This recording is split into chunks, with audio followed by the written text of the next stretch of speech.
Carl Edwards says he's re-fallen in love with NASCAR, and more from Denny Hamlin after a disappointing round of 12 opener.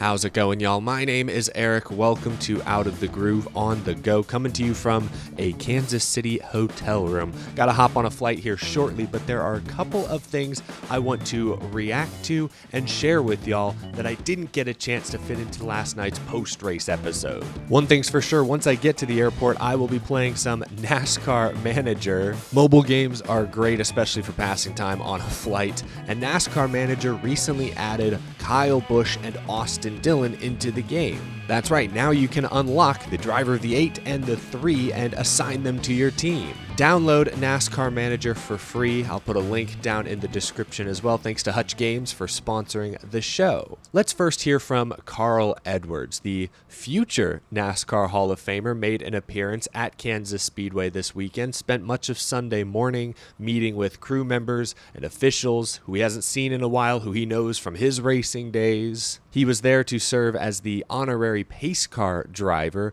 but did take some time to speak to the media. I wanted to share a couple of those clips on here because while Carl Edwards has made a few more appearances in recent years, it still feels like you're seeing Bigfoot in the wild when Carl Edwards steps behind a microphone. First, naturally, Carl was asked if he misses driving, and this was his response. I do miss driving.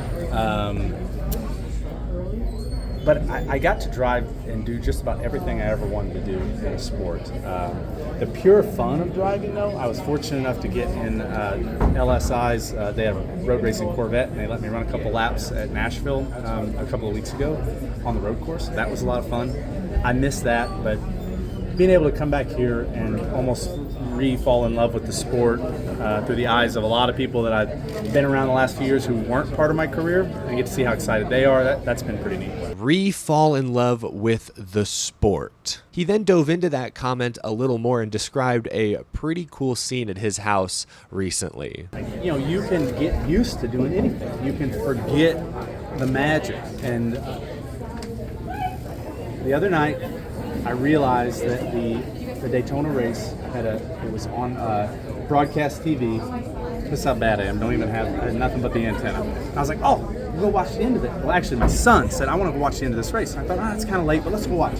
So we're down there, we're watching this, and my wife comes down and says, it's pretty late, you shouldn't be doing it. And then she sits down, we're watching the end of this race.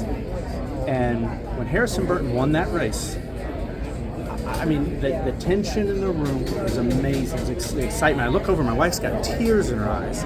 My son's pumped, and I thought, man, that's what NASCAR is about. And so, I mean, it gives me chills here talking about it, but when I say fall in love with the sport, to see it the way I've been seeing it lately is pretty exciting for me. Man, I can relate to that. I'm sure many of you can relate to that. The sheer scale of these races, how many people it takes to put one of these events on to get a competitive car to the track. When your driver finally breaks through, wins the weekend, is the star of that next week, there's no better feeling. It's hard to explain. Like, I'm a fan of a lot of other sports. The best college football teams win like 90+% of their games. The best baseball teams win 60 to 70% of their games. But in NASCAR, we celebrate David Pearson's near 20% winning percentage as a feat that may never be eclipsed. The best drivers today win maybe 10 to 15% of the time. Winning one of these races is so dang hard that when it does happen,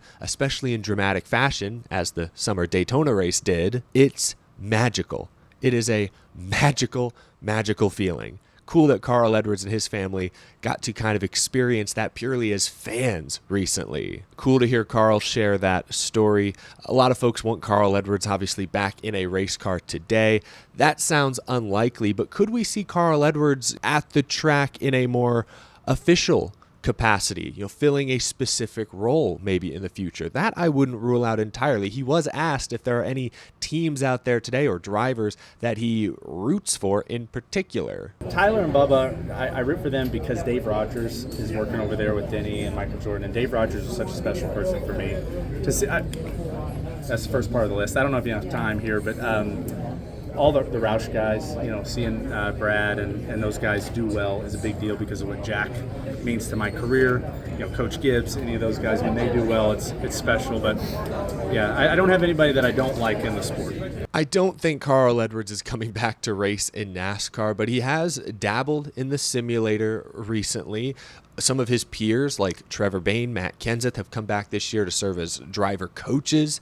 Bobby Labonte was hired on at Joe Gibbs recently as a consultant. Maybe TV or radio calls his name. I wouldn't rule that out. Sure, Carl Edwards is a little reclusive. He likes spending his time with his family. He likes having his time for himself, but he is spending more and more of his time at a NASCAR racetrack the past couple of seasons. So we'll see. I wouldn't be shocked if he ends up in some sort of official role with a team, a manufacturer, a network sometime in the near future. That would not shock me. No inside source. He didn't mention it at the track this weekend, but as close as he's getting to the industry once again, I would be a little surprised if he doesn't pop up somewhere, somehow, sometime soon. Now, before I head to the airport, if you watched my video yesterday, Denny Hamlin was visibly frustrated getting out of the car. I was only half joking yesterday. He finished top 10, but you would have thought he got wrecked out. You would have thought someone spat in his cereal. The man was, I'm going to break out this word, he was gloomy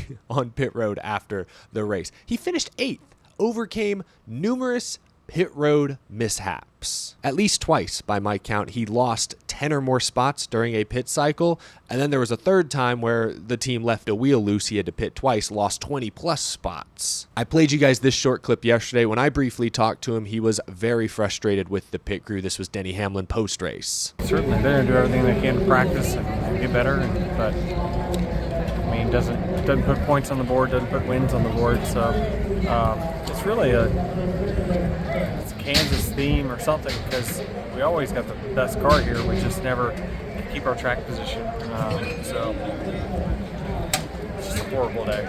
From my seat, Denny Hamlin absolutely had a top 3 car yesterday, so his frustration is justified. After I had talked to Denny, he spoke to Bob Pockris, Jeff Gluck, other reporters. I don't have a clip of this. I'd moved on to talking to other drivers. See, after the race on pit road, you only get a few minutes basically to talk to everyone before they disappear. So I'd moved on to talking to other drivers. But Jeff Gluck asked Denny Hamlin if it's difficult to stay mentally focused after a major pit road mistake like that. And Denny Hamlin gave an interesting response that got a lot of folks talking. Hamlin said, quote, "I'm not in it mentally, I can tell you that. There's a lot of wires crossed and bolts loose at the moment. But what can you do? I'll just do my best I can to drive the car and do my part."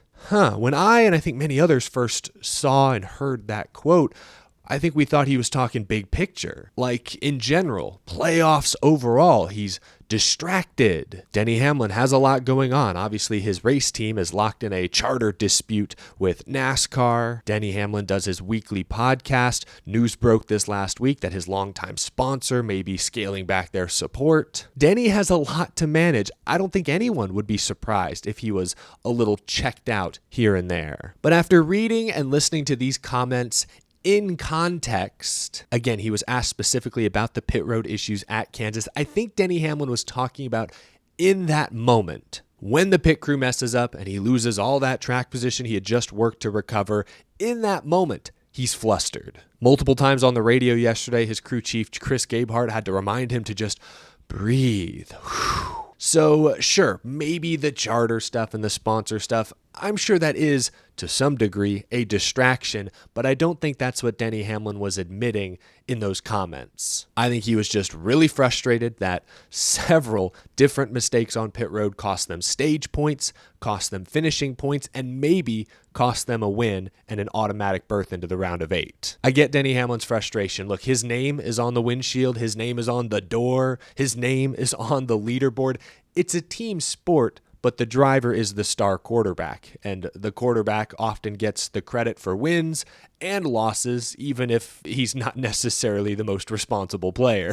Denny Hamlin understands that a month from now, most fans aren't going to remember the fine details from this race. They'll look at the box score, see that he finished 8th, didn't lead any laps, and they'll shrug their shoulders. I get why that would be frustrating. I get why Denny Hamlin was very frustrated in the moment after the race yesterday. But big picture, he is 11 points. We'll look at it right here. He's 11 points above the cut line headed to Talladega and then the Roval. I mean, sure, that's not where he wanted to be. Kansas, it was his best track in this round by far. I said the other day he needs to be 20 to 25 points to the good for me to feel comfortable. He's not. There's no way Denny Hamlin and the 11 team feel comfortable this morning, but it could have been a whole lot worse. I guess I'll leave it at that. Everything is relative. If you missed it, last night I posted my post-race full breakdown. You heard from many playoff drivers in that video. I'll put a link to it right up here. You can click that if you haven't seen it yet. But thank you for watching this video, folks. I hope you enjoyed. Leave a like, subscribe if you're new to the show. Big thank you to my Patreon supporters. I hope you enjoyed the content this weekend, trying to